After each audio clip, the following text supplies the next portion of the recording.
শুভ সন্ধ্যা doctor Zakir এবং যারা উপস্থিত আছেন। আমার কোনো কিছু বলার আগে আমি কেবল বলতে চাই, আমি যা জিজ্ঞেস করছি তাতে কাউকে অসম্মান করা আমার লক্ষ্য নয় এবং সবার কাছে আমি খুবই তরুণ। তাই কিছু বেঠিক বললে আমাকে ক্ষমা করবেন। আমার প্রশ্ন হচ্ছে, যতদূর আমি দেখেছি এবং জেনেছি, আমার চতুর্পাশে আমি দেখেছি ইসলাম প্রতিমা পূজায় বিশ্বাস করে না। তাই আমি জানতে চাই প্রতিমা পূজায় বিশ্বাস না করার কারণ কি? এটা আমার ১ম প্রশ্ন। ভাই প্রশ্ন করলেন যে তার বিশ্বাস মতে ইসলাম প্রতিমা পূজায় বিশ্বাস করে না। কেন ইসলাম প্রতিমা পূজায় বিশ্বাস করে না? যে কারণে ইসলাম প্রতিমা পূজায় বিশ্বাস করে না তা হচ্ছে এটা নিষিদ্ধ।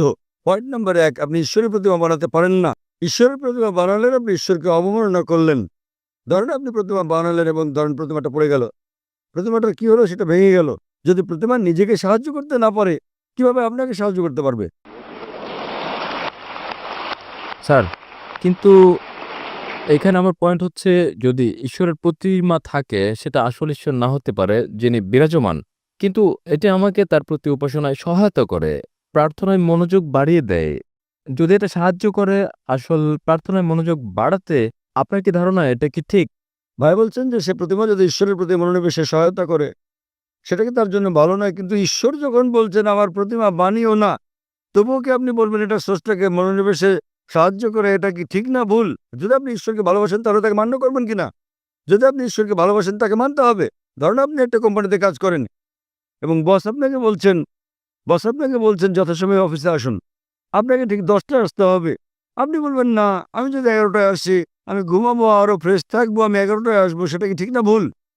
সেটা ভুল। এরপর কিছু লোক আসলো 10টায়, কেউ 11টায়, কেউ বা আবার আসলো 12টায়। না, না, কিন্তু আপনি জানেন না আমি ভালো কাজ করতে পারি। কেউ আসলো 1টায়, আবার কেউ আসলো 2টোর সময়। আপনার কি ধারণা কোম্পানিটি ভালো চলবে? না, আমি আমার বসকে খুব ভালোবাসি। বস বলছেন যথাসময়ে আসুন, টা মানে 10টা। যদি আপনি বসকে ভালো না বাসেন তাহলে আপনি দেরি করে আসতে পারেন আর রেজিস্টারে লিখে দিতে পারেন আমি ঠিক সময় এসেছি। এটা হচ্ছে প্রতারণা। তাই আল্লাহ স্পষ্ট করে বলে দিয়েছেন কোরআনে যে প্রতিমা পূজা করা নিষিদ্ধ। এটা এমনকি হিন্দু ধর্মগ্রন্থে উল্লেখ করা হয়েছে। সুস্পষ্ট করে বলা হয়েছে, আমি আগেও বলেছি, শ্বেতাসূত্র উপনিষদে আছে, অধ্যায় নম্বর 4 অনুচ্ছেদ নম্বর 19, যজুর্বেদ অধ্যায় নম্বর 32 অনুচ্ছেদ নম্বর 3, না তাস্য প্রতিমা আস্তি, মহান ঈশ্বরের কোনো প্রতিমা নেই, কোনো প্রতিচ্ছবি নেই, কোনো ফটোগ্রাফ নেই, কোনো চিত্র নেই, কোনো প্রতিকৃতি নেই, কোনো প্রতিমা নেই, কোনো ভাস্কর্য নেই, কোনো মূর্তি নেই। যখন ঈশ্বর বলছেন কোনো মূর্তি নেই, কোনো ভাস্কর্য নেই, আপনি বলছেন না, না, মনোনিবেশ করতে আমার দেবতা দরকার। কথা কে বলেছেন? হিন্দু পণ্ডিতগণ। যখন আমি পণ্ডিতকে বলি যে এটা স্পষ্ট করে উল্লেখ আছে বেদে পূজা করা ভুল, তারা বলেন না, না, প্রথম দিকে যখন আমি প্রাথমিক ধাপে থাকি, নিম্ন পর্যায়ে আমার প্রতিমা পূজা প্রয়োজন মনোযোগের জন্য। যখন আপনি উচ্চ স্তরে, উচ্চ সচেতনতার স্তরে পৌঁছান তখন আর প্রতিমা দরকার নেই। তাই আমি হিন্দু পণ্ডিতদের বলি মুসলিমরা ইতোমধ্যে সচেতনতার উচ্চ স্তরে পৌঁছে গেছে। অ্যা স্যার স্যার তবে যদি এটা আমাকে সাহায্য করে কোনোভাবে, তাহলে ঈশ্বর কেন বলবে এটা করতে? কারণ আপনি ঈশ্বরকে হেয় করছেন। ধরেন আপনার বস বললেন 10টায় আসতে, না এটা আমাকে সহায়তা করে, আমি যদি 11টায় আসি শান্ত অনুভব করি, তাহলে আপনার বস আপনাকে বলবেন। যদি আপনার সহায়ক হয় তাহলে কোম্পানি থেকে বেরিয়ে যান, অন্য কোম্পানিতে যোগ দেন, যেখানে কেউ আসে 10টায়, কেউ 11টায়, কেউ 12টায় আসে। আপনি কর্মচারীকে বললেন 10টায় আসতে, ধরেন আমি কর্মচারী বললাম দুপুর 12টায় আসবো, আমি শান্ত অনুভব করি, এটা আমাকে ভালো লাগে, আমি প্রশংসা করি, আপনি খুব ভালো বস। আপনি কি পছন্দ করবেন? প্রতিদিন আপনি বলেন আমার বস খুব ভালো, আমার বস খুব ভালো, আপনি তসবি জপেন, আপনার জপমালা, আমার বস খুব ভালো। অন্য কর্মচারীরা বিকেলে আসে, 2টোর দিকে আসে, আমার বস খুব ভালো, আমার বস খুব ভালো। বস বলবেন ভাই, আপনি আমার প্রশংসা বন্ধ করেন, সময় মতো অফিসে এসে কাজটা করেন। তাই আপনার ঈশ্বর, আপনার স্রষ্টা আপনার ধর্মগ্রন্থে আপনাকে বলেছেন, হিন্দু ধর্মগ্রন্থে, খ্রিস্টান ধর্মগ্রন্থে, মুসলিম ধর্মগ্রন্থে, প্রতিমা বানিও না। আপনি ঈশ্বরকে অবমাননা করছেন। এত ক্ষমতাবান ঈশ্বর, তার প্রতিমা বানাচ্ছেন। কে প্রতিমা বানাচ্ছে? কে বানাচ্ছে? মানুষ। তখন ঈশ্বর বলবেন আমি মানুষ জাতিকে বানিয়েছি, এখন মানুষই বানাচ্ছে আমাকে। কি বোকামি এটা! স্যার, কেন আপনি করেন? না, না। যখন ঈশ্বর আপনাকে বলছেন প্রতিমার প্রয়োজন নেই, প্রতিমা ছাড়া ঈশ্বরের প্রতি মনোনিবেশ করো। স্যার, আমরা ঈশ্বরকে সৃষ্টি করছি না। আমরা যখন প্রতিমা গড়ি এবং আমি ভাবি আমরা তাকে হেয় করছি না। যখন আমরা প্রতিমা বানাই, এটা কেবলই তার একটি আকৃতি বানানো এবং আমার ধারণা এটা তারই অংশবিশেষ। যদি এটা সেখানে আপনাদের থাকে না। বেদে উল্লেখ আছে?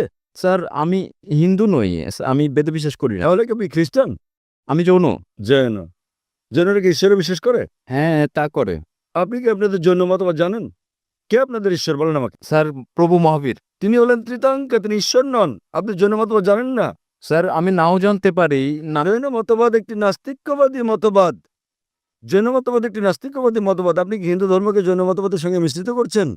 স্যার আমি বলছি যে আমি হিন্দু নই। আমি জানি আপনি হিন্দু নন, কিন্তু আপনি জৈন হলে এবং আপনি বলছেন মহাবীর ঈশ্বর, আপনার জৈন গ্রন্থে কোথায় উল্লেখ আছে মহাবীর ঈশ্বর? তিনি হচ্ছেন একজন তীর্থঙ্কর, হ্যাঁ স্যার, তিনি হচ্ছেন তিনি ঈশ্বর নন। তাই, তবে আমরা তার উপাসনা করি এবং অন্য সব তীর্থঙ্করদের মতো। কিন্তু তিনি ঈশ্বর তো নন। মহাবীর কি বলেছেন আপনাদেরকে তার উপাসনা করতে? না, আমি এসব পড়িনি। আপনি জানেন না তাই আপনাকে বলছি। আপনারা জানেন না মহাবীর কি বলেছেন এবং আপনারা বলছেন মহাবীর হলেন তীর্থঙ্কর। এটা কি আপনার কর্তব্য না যে মহাবীর কি বলেছেন তা খুঁজে বের করা? হ্যাঁ স্যার, তাই। তাহলে আমি কি করবো? তার মানে আপনি একজন অযৌক্তিক মানুষ। স্যার আমি কি যখন আপনি কোনো কোম্পানিতে যোগদান করেন সেখানকার নিয়মকানুন মেনে চলেন না। জি স্যার, জৈনবাদ এক ধরনের নাস্তিক্যবাদ।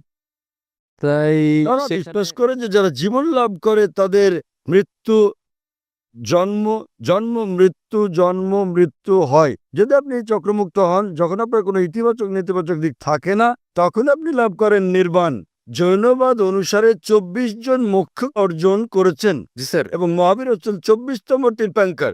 জি স্যার, 24তম। স্যার, তিনি ঈশ্বর নন। স্যার। তার মানে আপনি আপনার মহাবীরকে চেনেন না, জৈনবাদ সম্পর্কে জানেন না। কিভাবে আমি আপনার সঙ্গে জৈনবাদ নিয়ে কথা বলি? স্যার আমি এখানে তা বলছি না স্যার। আমি যা জানতে চাই তা হচ্ছে যে প্রতিমা পূজা। স্যার যা আপনি বলছেন স্যার, কোরআনে প্রতিমা পূজা ভুল একথা উল্লেখ করার কোরআনে কারণ উল্লেখ কি? আছে, বাইবেলে উল্লেখ আছে। না, এটা উল্লেখ আছে, কোরআনে উল্লেখ আছে, বাইবেলে উল্লেখ আছে, হিন্দু ধর্মগ্রন্থে যে প্রতিমা পূজা করা ভুল। তাহলে কোথা থেকে আপনি এই দর্শন পেয়েছেন? স্যার, স্যার আমার বক্তব্য হচ্ছে, আমার পয়েন্ট হচ্ছে যে যেখানে আমরা ধরে নিচ্ছি যে যদি কোরআন হয় আসলে ঈশ্বর যা বলছেন, তাহলে তার মানে মানে সেজন্যই প্রতিমা পূজা ভুল। আমি যদি বলি যে আমি যুক্তি দেই, হতে পারে তা একটি পয়েন্ট ছাড়া যুক্তি। তবু যদি আমি বলি যে কোরআন ঈশ্বরের বাণী নয়, তাহলে কি আসল যুক্তি যে প্রতিমা পূজা ভুল? খুব ভালো, তাহলে আপনাকে বলতে হবে কোনটা ঈশ্বরের বাণী। যদি কোরআন ঈশ্বরের বাণী না হয় তাহলে কোনটা ঈশ্বরের বাণী বলেন আমাকে। স্যার আমি জানি না, তাই আমি আমি জানি, আপনি আমাকে অনুসরণ করেন। যদি আপনি না জানেন তো শিক্ষককে জিজ্ঞেস করেন। একজন ছাত্র বলছে শিক্ষককে 2 যোগ 2 সমান 4 নয়, শিক্ষক বললেন কত বলছে আমি জানি না। কিন্তু স্যার আমি যদি জবাবে সন্তুষ্ট না হই? যদি আপনি সন্তুষ্ট না হন তাহলে কারণ সেটাই। আপনি কি আমার আগের উত্তর কখনো শুনেছেন, আমার ভিডিও দেখেছেন? না স্যার, এই প্রথম আমি আপনার বক্তৃতা শুনছি। আচ্ছা, আপনি কি আমার আগের উত্তর শুনেছেন যা আমি বিজ্ঞান সম্পর্কে এক নাস্তিককে বলেছি? আপনি কি মনোযোগ দিচ্ছেন? স্যার হতে পারে সে সময় আমি হলে ছিলাম না। আপনি কি সে উত্তরটা হচ্ছে, যদি আপনি না থেকে থাকেন আমি অনুরোধ করি আপনি যান এবং দেখুন আমার ভিডিও ক্যাসেট কোরআন কি আল্লাহর বাণী, আমার ডিভিডি। ওকে নামটা কোরআন বলবেন? কি নামটা কি আবার বলবেন? কোরআন কি ঈশ্বরের বাণী? কোরআন কি ঈশ্বরের বাণী? এবং ইনশাল্লাহ যদি আপনি মুক্ত মনে এটা দেখেন, আপনি ইনশাল্লাহ গ্রহণ করবেন যে কোরআন ঈশ্বরের বাণী এবং বিশ্বাস করবেন ঈশ্বর একজন, যার কোনো প্রতিমা নেই, এবং ইনশাল্লাহ আপনি এটা গ্রহণ করবেন। তাই যান এবং দেখেন ডিভিডিটা, এটা 4 ঘন্টার ডিভিডি। এবং ইনশাল্লাহ আপনার কোনো জিজ্ঞাসা থাকলে আপনি আমাকে লিখতে পারেন আমার ইমেলে zakir@irf.net।